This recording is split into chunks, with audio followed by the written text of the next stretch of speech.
Je m'appelle Jean-Michel Solé, j'ai 59 ans et je suis marié. Depuis 1975, j'ai 2 enfants, une fille qui a 37 ans et un garçon qui a 32 ans. Et j'ai le bonheur d'être un jeune grand-père, puisque ma fille m'a fait un petit-fils et mon fils, une petite fille, et il y a un petit troisième qui arrive. Donc je serai grand-père pour la 3e fois. Voilà, je suis qui? Je suis un enfant de la retirade, on pourrait dire. Je suis le fils d'une mère lyonnaise, corsetière, ouvrière corsetière, et d'un père réfugié politique qui a fait la guerre d'Espagne et qui est rentré en France, et qui a passé la frontière et qui est rentré en France. Je suis actuellement propriétaire d'un hôtel, sur l'hôtel à Bagnols-sur-Mer, et d'un domaine viticole. Je n'ai pas fait les grandes écoles de la vie.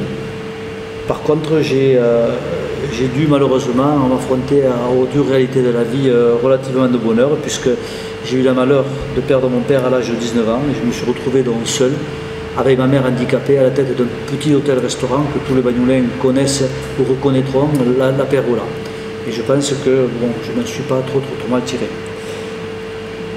Puis en 1989, j'ai construit un 2e hôtel, et en 1998, j'ai créé un domaine viticole. Je suis un enfant de Bagnols qui a méconnu son village, j'ai toujours habité et vécu à Bagnols-sur-Mer. Je me suis toujours investi. J'ai exercé d'ailleurs plusieurs responsabilités, outre mes activités professionnelles. J'ai été 9 ans adjoint au maire de 1983 à 92. J'ai été membre du conseil d'administration et trésorier d'association Santin-Côte-Vermeille à partir de 85 pendant une dizaine d'années. Le moment où, avec l'équipe en place à la municipalité de M. Red, nous avons repris le centre Éliot-Marin et sauvé cet établissement qui était aux portes de la fermeture à ce moment-là. Je suis aussi membre du conseil d'administration de la maison de retraite Vincent Azéma et fondateur de cette maison de retraite.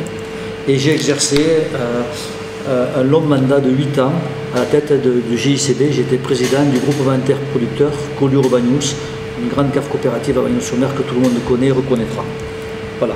Je suis actuellement dans une démarche électorale, puisque je suis candidat aux élections municipales de mars 2014. Je me suis longuement préparé à cette élection. Je connais bien mes dossiers, j'ai les idées claires et je sais où je veux aller. Donc j'ai l'intention de faire une réunion dans la première semaine de février à la salle Novelty à Bagnols-sur-Mer pour présenter mon équipe et les grandes lignes de ce que sera la campagne électorale, en tout cas nos projets et nos engagements. La scindée en 2 parties, en 2 grandes parties. Et je me suis rendu compte que toutes les campagnes électorales donnent lieu à une multitude de promesses qui ne sont jamais tenues, ou pratiquement pas tenues, ou oubliées une fois les élections passées. Et donc j'ai souhaité, avec mon équipe, prendre des engagements forts, les écrire, de manière à ce que ça reste, entre guillemets, gravé dans le marbre, et que la population, les gens puissent revenir nous voir avec ces engagements qui sont pris, qui sont bien différents de ce que sera ma campagne électorale lorsqu'on parlera des projets que l'on veut mettre en œuvre, notamment pour la viticulture, le tourisme, l'aménagement des routes, etc., etc. Donc, si vous permettez, je vais vous dire quelques-uns de nos engagements, en mettant un axe fort et prioritaire sur l'emploi. L'emploi, ce sera le combat de tout ce mandat, si nous sommes élus, de manière à recréer, à redynamiser et à créer de l'emploi à Bagnols-sur-Mer. J'ai un projet, et je sais bien que quand je dis ça, je vais un peu défrayer la chronique par rapport à l'actualité, mais j'ai un projet, et je pense que c'est possible, j'y reviendrai dans quelques instants, pour la création de 50 emplois sur le site du centre Éliot-Marin, dans ce qu'on appelle les emplois de compensation. Un des points forts de notre campagne électorale sera la sécurité. On l'a écrit sur un petit encart qu'on avait fait passer déjà. La sécurité, pour nous, ce n'est pas négociable. C'est un droit absolu pour les gens de Bagnols-sur-Mer. Donc, si nous sommes élus, je veux mettre en place un plan d'action pour lutter contre la délinquance à Bagnols-sur-Mer. Sachant que l'insécurité existe, de nombreux cambriolages, vols de voitures ont lieu pratiquement toutes les semaines dans notre commune de Bagnols-sur-Mer, chose qu'on ne voyait très rarement, avant. Je vais vous mettre en place un plan contre la lutte contre l'ivresse sur la voie publique.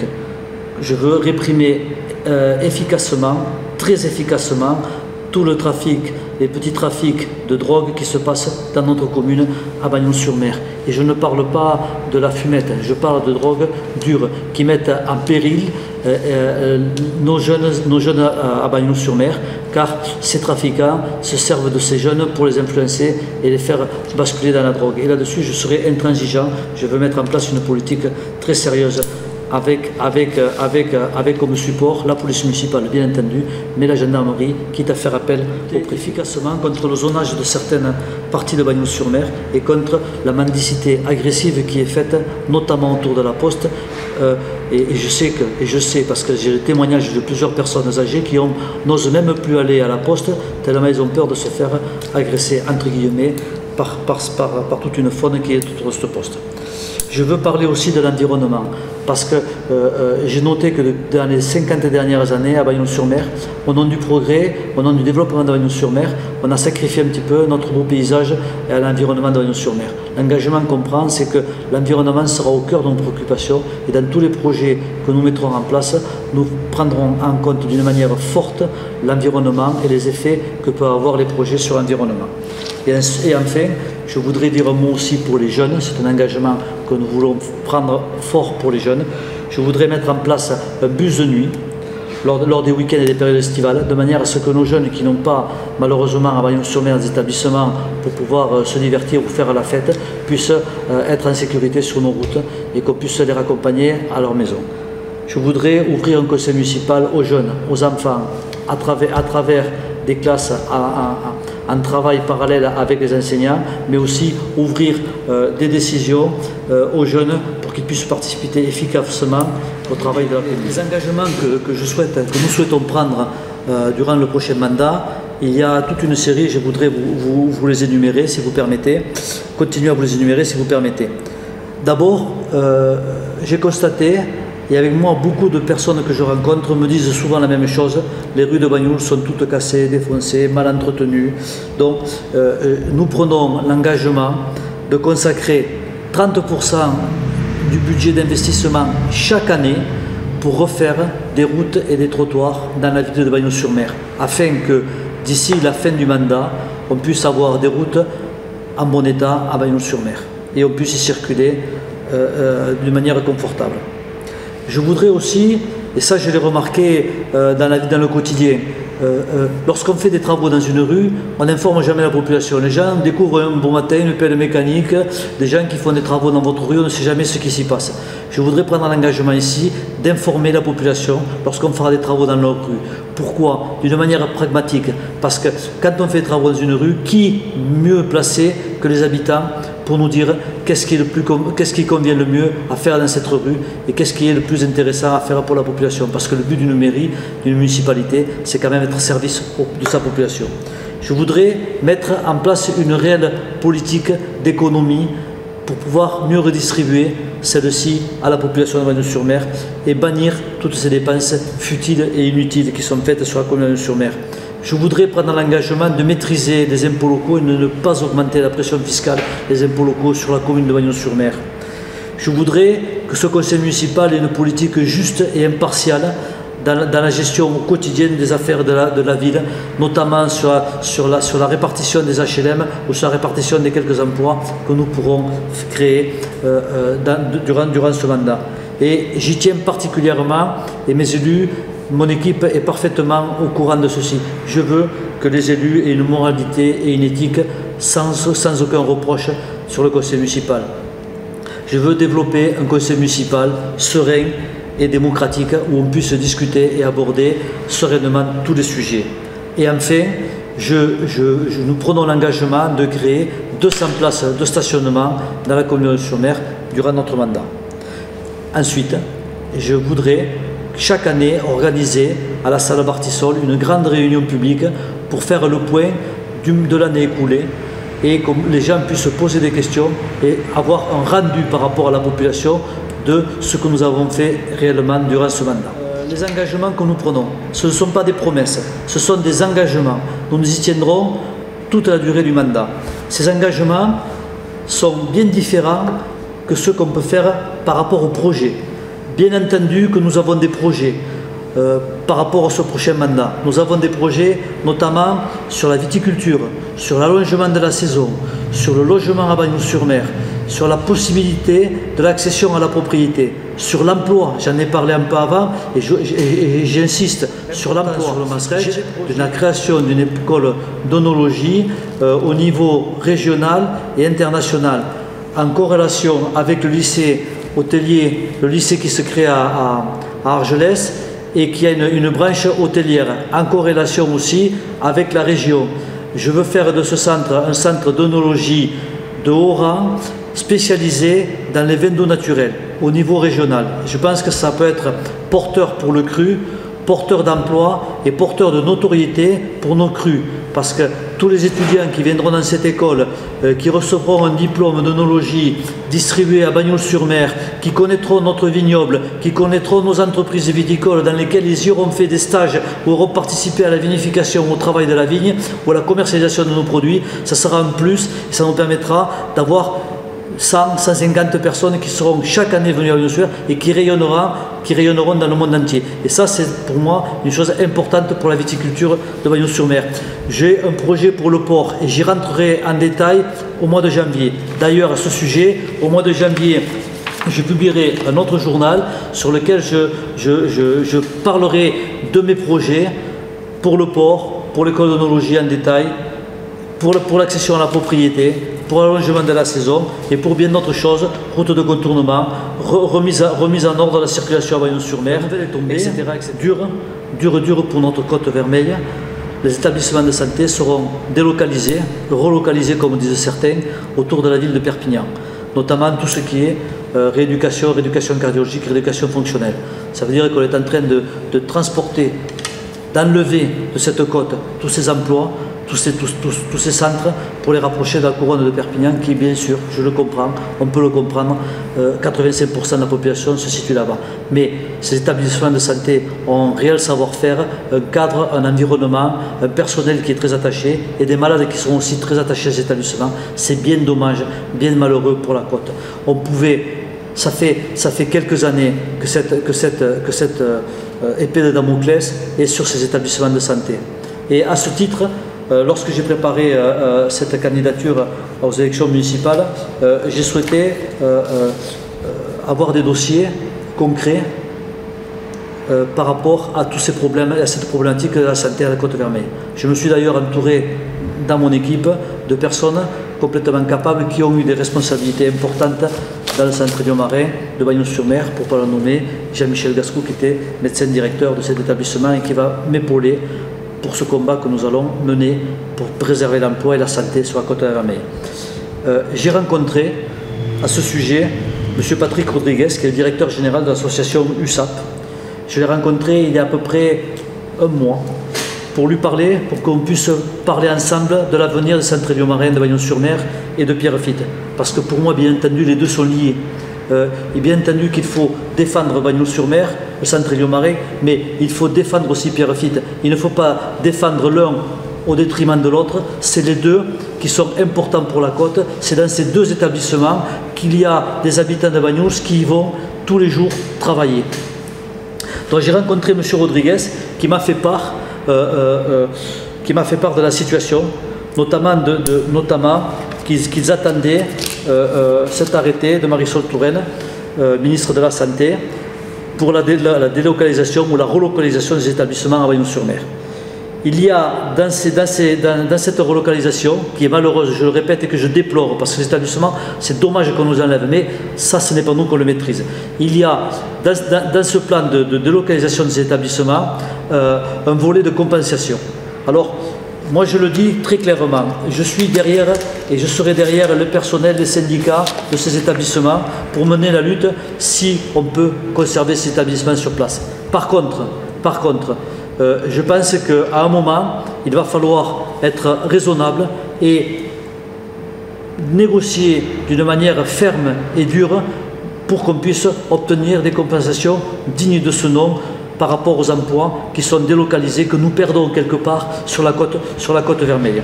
Donc j'ai rencontré à ce sujet M. Rodriguez qui m'a reçu. Nous avons discuté d'une manière courtoise mais ferme pendant plus de 2 heures ensemble. quel est le schéma qui pourrait se passer sur l'établissement de Bagnols-sur-Mer?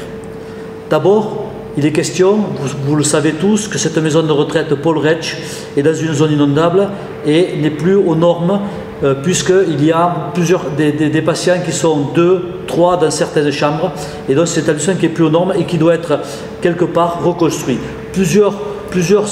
Ça fait plus de 10 ans d'ailleurs que j'entends des responsables me dire mais non, on va les mettre à la Salette, mais non, on va les mettre à tel endroit, mais jamais rien n'est acté, et jamais aucun projet n'est acté. Nous savons tous que la possibilité de déplacer la maison de retraite Paul Retsch sur le site du centre Élio-Marin, non pas sur 4000 m² ou 4500 m² qui sont prévus, parce qu'une maison de retraite de 90 lits, ça ne rentre pas sur 4000 m². Donc il va falloir imaginer, donner ou céder des terrains beaucoup plus importants pour qu'on puisse construire une maison de retraite ou raménager des bâtiments pour faire une maison de retraite qui soit pertinente, qui soit moderne et qui puisse pérenniser l'emploi sur Bagnols-sur-Mer, et ne pas revoir dans 5 ans, dans 10 ans, dans 20 ans un plan de délocalisation de celle-ci aussi, parce qu'elle ne serait plus dans les normes. Parallèlement à ça, il pourrait y avoir sur le lieu du centre Élio-Marin la création d'une masse. Alors là-dessus, je mets entre guillemets quelques parenthèses, parce qu'avec M. Rodriguez, nous avons évoqué la création de 40 à 50 lits de masse autiste adulte. Et quand je lis la presse me dit mais non, la masse autiste elle est à Corbère-des-Cabanes, mais non, elle est à Cerbère, mais non, elle est à Port-Vendre, mais non, elle est là. Et j'ai donc depuis ces jours-là, j'ai renvoyé un courrier à M. Rodriguez pour lui dire mais qu'est-ce qu'on avait décidé ensemble, qu'est-ce qu'on avait dit, et maintenant les journalistes sur la presse, il m'a dit, M. Rodriguez me dit, ce n'est pas les journalistes, ce n'est pas la presse qui a la bonne information. La bonne information, c'est qu'au centre de Bagnols-sur-Mer, il y aura des lits de compensation de manière à créer des emplois, puisque ces emplois n'existent pas actuellement, de créer des emplois, donc de créer, ou à travers une masse ou autre, 30 à 40 lits, de manière à créer des emplois. Parallèlement à ça, le fait de relocaliser la maison de retraite Paul Retsch dans les locaux du centre Élio-Marin, M. Rodriguez m'a dit que l'USAP prenait l'engagement d'y créer. Je sais qu'actuellement il existe 10 lits d'autistes pour les malades autistes qui vont partir à Perpignan. Par contre, d'y créer dans ces mêmes locaux de 10 à 20 lits d'autistes pour les malades d'Alzheimer par rapport à la maison de retraite. Donc ça fait qu'on pourrait créer 40 lits de masse et 10 à 15 lits pour les malades d'Alzheimer. Ce qui fait qu'on pourrait créer sur le centre Élio-Marin, si on se débrouille bien, si on joue gagnant-gagnant avec l'association USAP, pratiquement 50 emplois qui n'existaient pas sur le centre Élio-Marin de Bagnols-sur-Mer. Ça, ce sont des engagements qu'il a pris avec moi verbalement. Bien sûr que demain, il faudra à Bagnols un maire fort, décidé, de manière à pouvoir mener ces négociations avec cette association USAP, de manière à ce que ces engagements verbaux actuellement puissent être pérennisés, écrits, de manière à ce qu'ils puissent être réellement mis en place. Ça, je m'y engage, je serai un maire fort, intransigeant, je me battrai pour mon village, parce que je ne veux pas que Bagnols soit dépouillé de ses emplois et qu'on vienne ici se servir et prendre, je te prends 50 lits ici, je t'amène 50 lits là-bas, et à Bagnols il ne restera rien. Et bien, moi je vous le dis, je m'y battrai de manière à ce que Bagnols-sur-Mer, il reste des lits et il reste des cet entretien. Moi j'étais ravi à travers cet objectif de parler avec vous. J'espère ne pas avoir été trop confus ni trop bavard. J'ai plein de choses à vous dire. J'ai envie de partager avec vous tous mes projets, toute mon envie, toute ma vision un petit peu que je peux avoir, moi et mon équipe, sur l'avenir de Bagnols-sur-Mer, que je veux autour d'un village serein, apaisé, à taille humaine, avec... non, je ne veux pas demain que Bagnols ce soit 7 ou 8 000 habitants, je veux que Bagnols continue à progresser, je veux qu'à Bagnols il y ait de la mixité sociale, je veux qu'à Bagnols il y ait de la mixité au niveau de la population, qu'on trouve toutes les tranches d'âge. C'est pour ça que je me bats pour l'emploi, pour que les jeunes puissent rester à Bagnols-sur-Mer, parce qu'on ne peut pas vivre qu'avec des anciens, on ne peut pas vivre qu'avec des jeunes, on sera d'autant plus heureux les uns et les autres qu'on retrouvera cette mixité. Je veux que Bagnols continue à vivre au travers ces associations, que Bagnols continue à être ce qu'il est, un beau village que j'adore, que j'aime, à la passion, à la folie, et sur lequel j'aimerais encore vous dire des choses, mais le TAP passe, alors il va apparaître sur l'écran mes coordonnées. Si vous voulez discuter avec moi, poser des questions, bien sûr que je suis à votre disposition. Je vous remercie de m'avoir écouté.